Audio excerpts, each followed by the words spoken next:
Всем доброй ночи, друзья мои. Я начала этот ролик с любимой песни моей прабабушки. Звали ее Сирануш, что в переводе означает «любовь сладка» или «сладкая любовь». Но в ее жизни было очень мало сладкой любви, больше было горького. И ее за ее властный характер прозвали Тирюн, госпожа.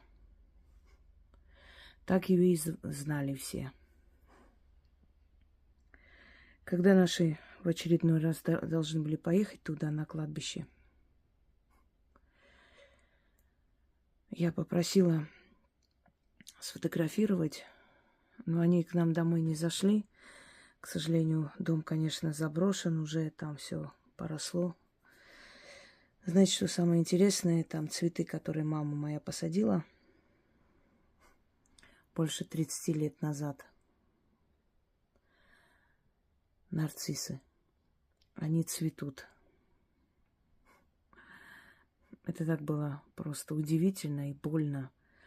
Среди всего этого поросшего состояния цветут нарциссы наши.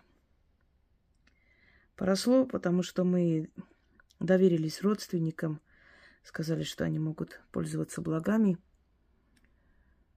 всем этим виноградникам. Там тонны винограда они собирали в год. У меня дед был садовник, и он посадил столько необычных фруктов, что у нас в селе ни у кого не было, у него забирали ростки эти.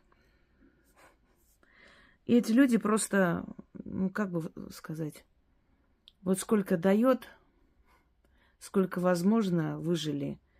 И все, и оставили. Я даже не удивлюсь, если они на зиму просто рубили наши деревья. Мне очень жаль. Я знаю, что они смотрят мой канал иногда. Мне очень жаль, я не ожидала от вас такого. Очень разочарована. Пользоваться всеми благами и совершенно не думать о том, что надо ухаживать за этим огромным садом, замечательным садом, который просто давал тонны фруктов каждый год. Можно ничего не делать, просто этим жить. Но люди и свое не особо-то... жаль. Надо было дать людям кому-нибудь там жить, они бы и ухаживали, и все. Скажу честно, очень больно. И они не зашли в дом, они просто зашли, там сняли. Это огромный дом, который, к сожалению, уже заброшен и запущен. Осиротевший дом. Но я думаю, что когда-нибудь наши дети пойдут туда. Я бы с удовольствием наняла людей, которые бы очистили, убрали. Но настолько мало доверия к людям. Почему-то уверена, что я отправлю деньги, а никто ничего не сделает.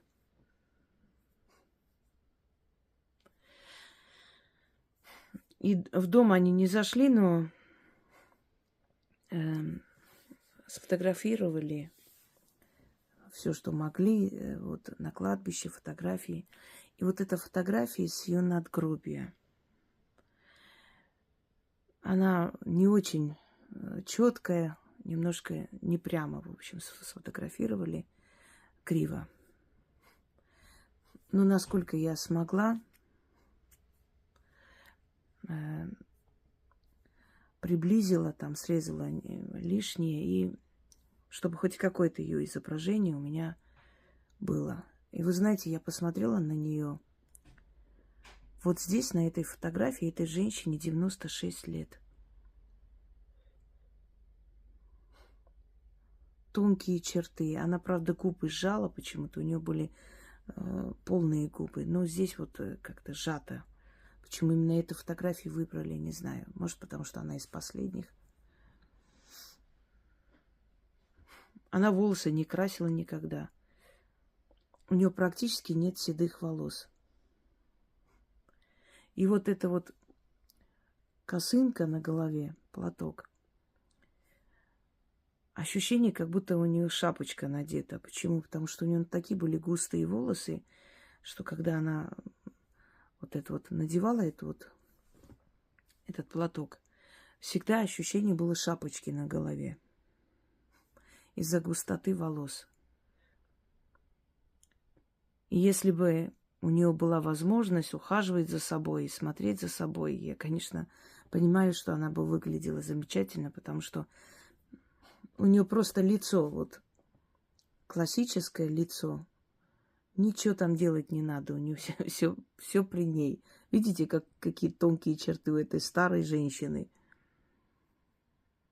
Это, конечно, свет падает там, тени, но иногда я смотрю и иногда сравниваю себя немного. Вот это вот складки возле носа, маленький нос. А глаза у нее были черные. Очень черные глаза. Таких черных глаз у нас нету, мы не унаследовали. Она мать уже четвертого поколения детей. Вот наши там дед, значит, его братья, сестры, наши родители, там еще другие братья, сестры их двоюродные, потому что от других детей. Мы и уже наши дети. Уже 4 поколения. Эта женщина является родоначальницей уже 4 поколений людей. Что прошла эта женщина, и врагу не пожелаешь. В 15 лет геноцид. Одна с маленькими детьми, племянники. Одного отдали миссионерам, потому что умирал. А вторая стала врачом, приезжала к нам. Больше никого не осталось от этой огромной семьи. Братья, сестры, все перебитые, все убитые. С этими детьми переправились. Один ребенок остался на руках. Мать сошла с ума, увидев, как расправились с ее детьми. И она даже не помнила, возле какой реки ее похоронила. Состояние было у людей такое, что страшное. А потом они с отцом жили в землянке с этим ребенком в нашем селе у нас. К нам она пришла. Жили в этой землянке. Ей было 15 лет. Умер отец. Она взвалила его на эту тачку, а никого не было у них. И забрала туда, где наше кладбище, где вот я показывала, у меня ролик, вот в этом месте. Там где-то похоронен ее отец. Выкопала яму, уже, говорит, стало темнеть. Она выкопала яму, положила отца и, значит, уже посыпала землей. И тут из рядом находящихся домов вышел мужик, который сказал: это место для всей нашей семьи. А ну, вытаскивай своего мертвеца и убери отсюда. И она вытащила его обратно, закрыла эту яму. Понесла в другое место, там вырыла яму. 15 лет. Сейчас наших детей не оторвешь от компьютера. Смотрите, что они прошли в таком возрасте. И там похоронила. Там есть маленькая такая церквушка, Святой Саркис. Вот рядом с этой церковью лежит ее отец. Вот такая судьба была у этой женщины. Была жесткая, сильная характером. Я знаю, что я на нее похожа. Иначе бы не выжила ли ни она, ни я. К ней приезжали. Она заговаривала, помогала. Маму мою научила этим заговорам различным, которые до сих пор она иногда читает от головной боли, от всего. И учила она таким образом.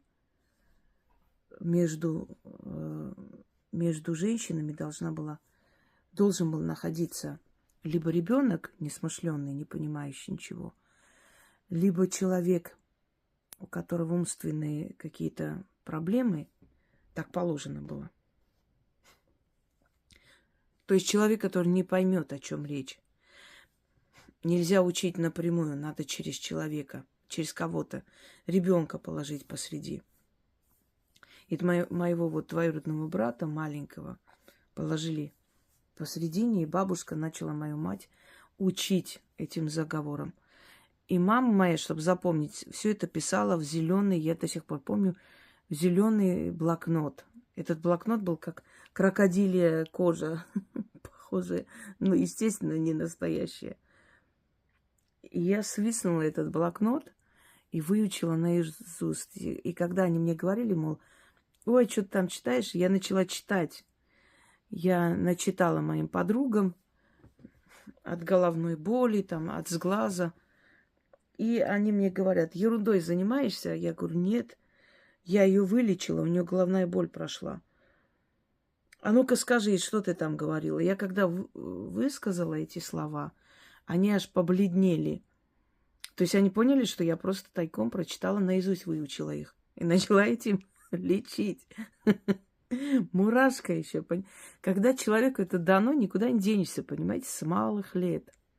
Вот опять порталы возле свечей образовались.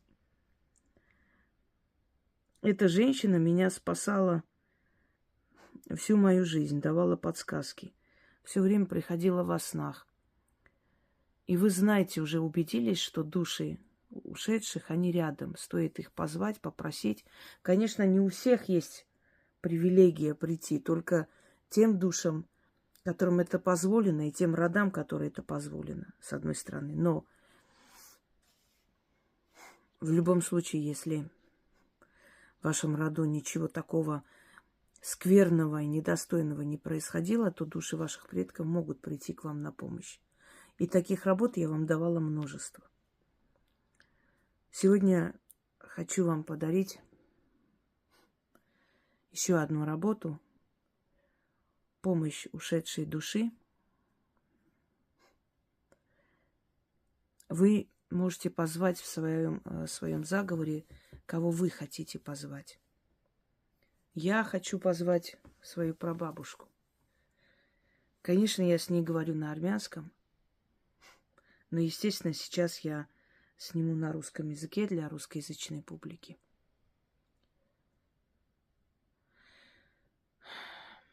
Она меня очень любила, и я ее тоже.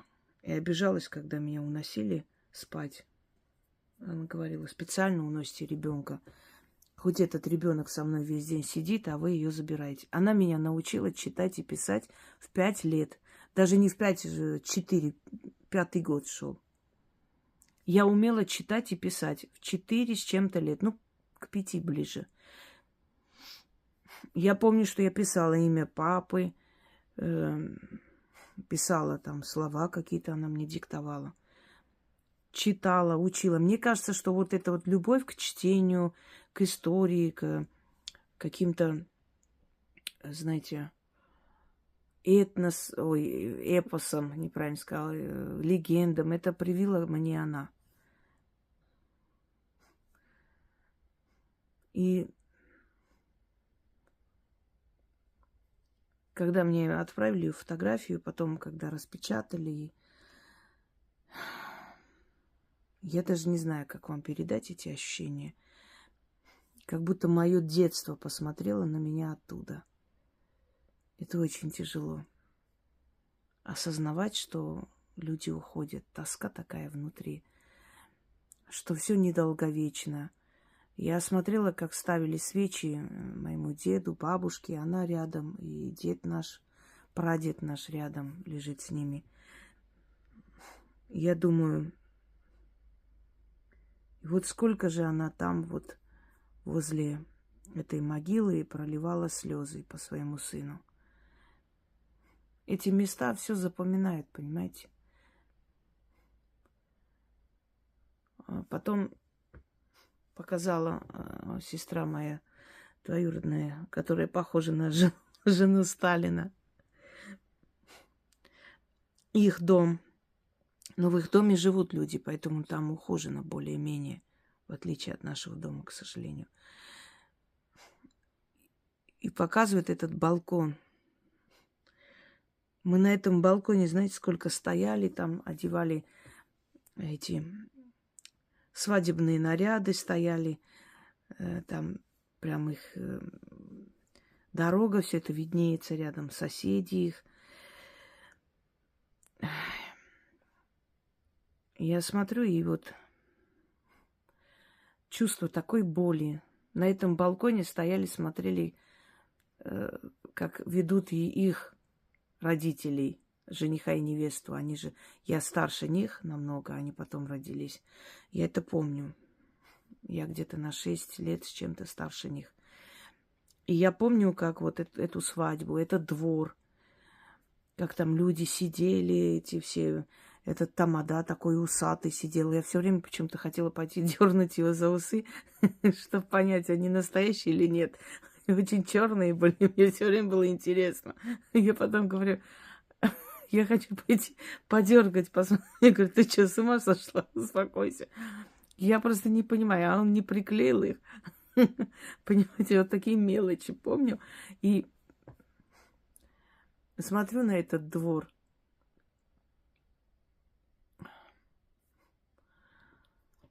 Сколько всего это место помнит. Сколько всего случилось.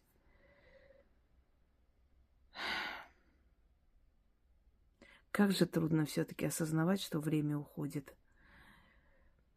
Что основное количество родных и близких уже там находится.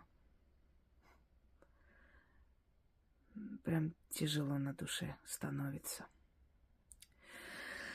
Ой, итак.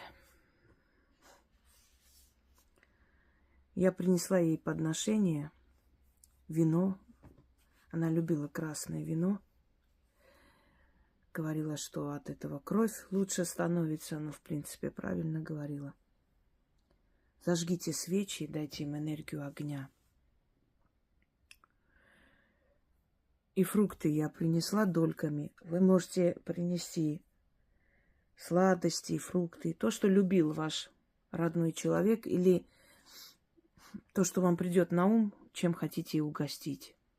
Естественно, не суп и пельмени, понятное дело. Просто я почему говорю, потому что некоторые иногда мне пишут, а можно вот я любимые блюда приготовлю, там, мясо с чем-то. Я говорю, ну, вы знаете, это не вечеринка. Все-таки вы душе отдаете, поминаете душу. Ну, вот помяните, как положено, а не вот каким-то непонятным образом. Я разрезала дольками, потому что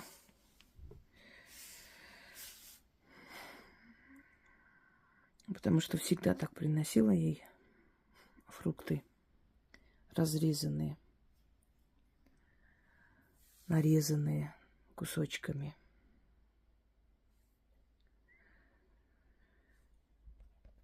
Мне просто давали в руки и говорили, отнеси бабушке.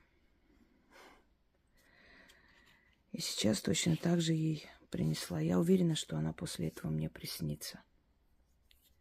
Что даст вам этот ритуал? Он простой в исполнении, но очень сильный.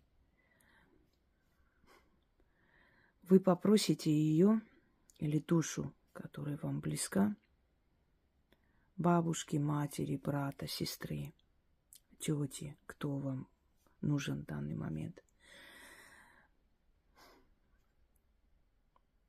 Попросите, чтобы ее душу отпустили сюда, в наш мир.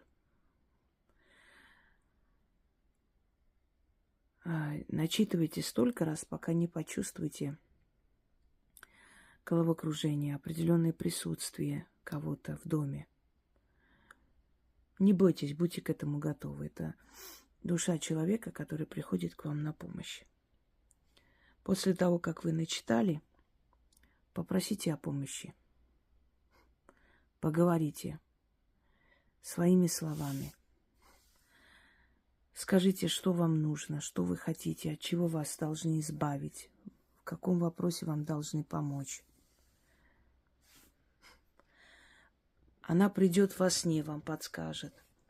Или, может, во сне не придет, но будет рядом с вами и поможет вам преодолеть трудности.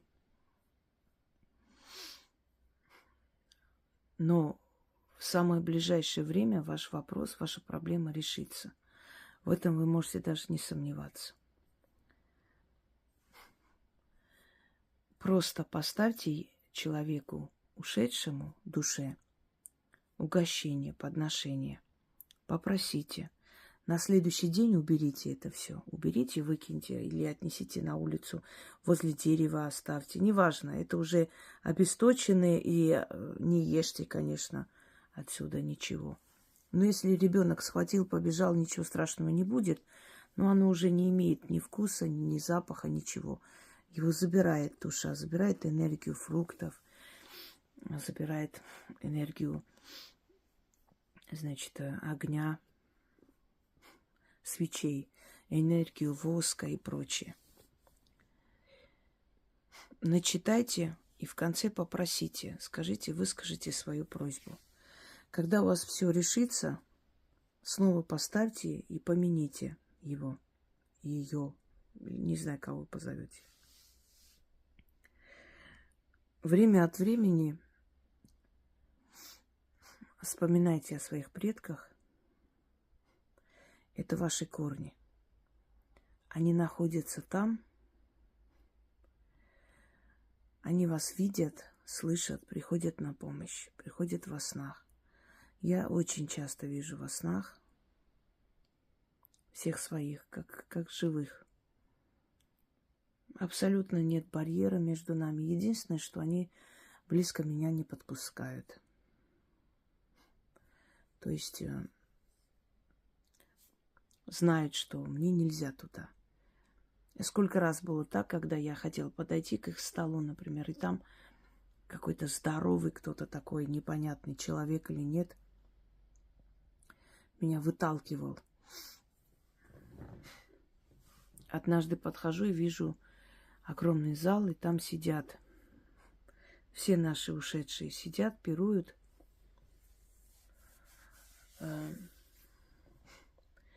Я так заглянула через дверь.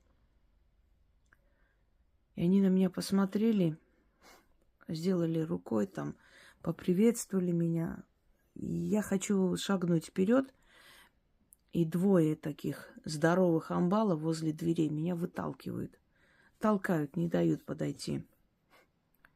И оттуда моя бабушка, не прабабушка, бабушка сказала, что нельзя тебе сюда. Тебе сюда еще рано. Куда ты идешь? Ну, посмотрела и иди назад. Они меня берегут всегда. Очень страшный период в моей жизни, очень тяжелый, когда... Вы знаете, скольким она снилась и помогала? Я же давала к ее душе, вот она самая, обращаться и попросить. Я давала обращение к ее душе, к душе моей прабабушки. Она стольким помогла оттуда, по моей просьбе, через меня, через мой ритуал. Вы даже не представляете, мне столько писали, что она приходила в трудную минуту и говорила, что надо делать, и действительно они выходили из трудной ситуации. Она делала это ради меня. И вот я стою с ней вместе, и какая-то изба в лесу, очень красивая такая, знаете, как средневековая такая деревянная изба. Кругом лес, а мы стоим возле дома поляна. И эта поляна обведена какой-то проволокой колючей, высокой, под напряжением, что ли. А по ту сторону медведи. Огромные медведи машут головой, значит, бьют лапами о землю. Это опасность, враги. И я стою с ней. И я говорю, зайдем домой, Что мы тут стоим? Они сейчас на нас нападут. Смотри, какие огромные. И она говорит, посмотри туда, как я тебя защищаю. Кого ты боишься? И я смотрю, и вот эта вот колючая проволока вокруг этого всего дома, и мы стоим посреди вот этой поляны, и она обведено, все вокруг закрыто. Она мне сказала, посмотри, как я тебя защищаю. И вот в скором времени этот вопрос решился. Спасибо тебе, моя хорошая, что ты была в моей жизни. Я тебя помню. Я знаю, что ты меня любила и сейчас любишь. И что ты меня оберегала всегда. Вечная тебе память. Все, что тебе пришлось пройти, мало кто мог пройти и остаться человеком. Ты на самом деле сильная женщина. Была, есть и будешь. Всем дала образование, всех заставила учиться.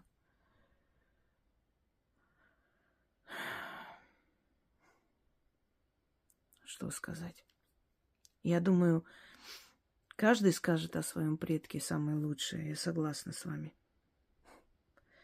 Но есть люди, которые просто, знаете, столпы мироздания. Вот на таких людях мир держится, на их силе воли, на их силе жизни, на их вот этой, как бы, несломленный дух их держит на плаву, и их потомков в том числе. Итак, это следует делать ночью, желательно ближе к полуночи или после, или когда еще солнце не встало. Одним словом, сумерки. Помяните своего близкого человека, как вы считаете нужным. Вы его лучше знаете, при жизни знали или слышали. Зажгите свечи, поставьте угощение. И начните говорить заговор. Столько раз, пока не почувствуете головокружение, слабость и чувство, что кто-то есть, чье-то присутствие.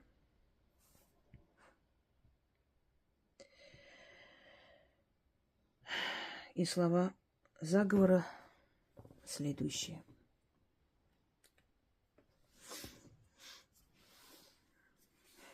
Свет и тьма, сгущайтесь. Воедино собирайтесь. Услышь меня, святой небосвод. Пробудись, мой род. Откройтесь двери Нави. Приди ко мне духом своим, моя прабабушка. Стражники врат вечности, отодвиньтесь в сторону. Пропустите ее ко мне. Приди, душа моей прабабушки. Отзовись на мой зов. Свет и тьма, сгущайтесь. Воедино собирайтесь. Услышь меня, святой небосвод. Пробудись, мой род. Откройтесь двери Нави. Приди ко мне духом своим, моя прабабушка. Стражники врат вечности, отодвиньтесь в сторону, пропустите ее ко мне. Приди, душа моей прабабушки. Отзовись на мой зов.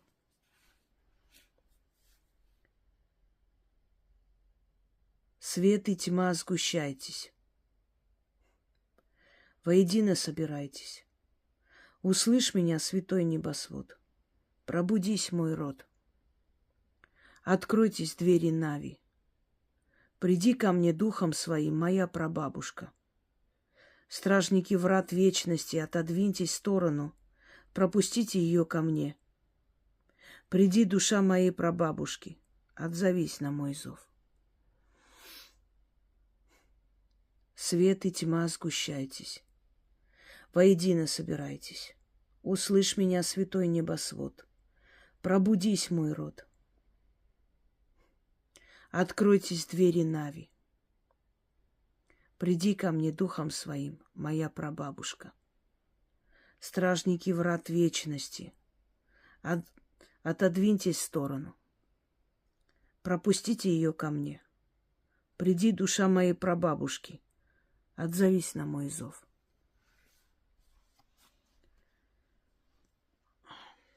Вот у нас сейчас здесь ощущение такого некого дуновения ветра.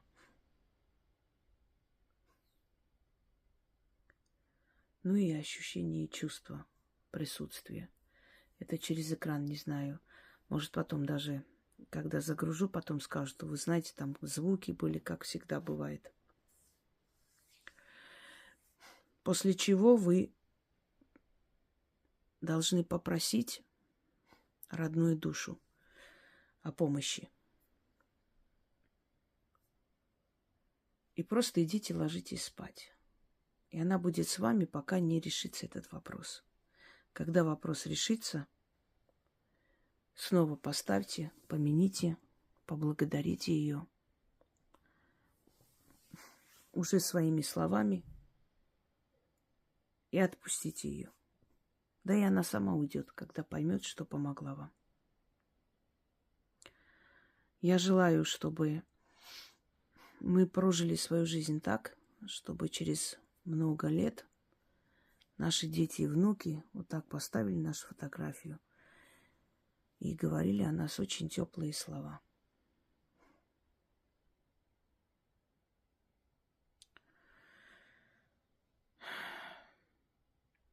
Желаю всем удачи, а нашим предкам вечная память.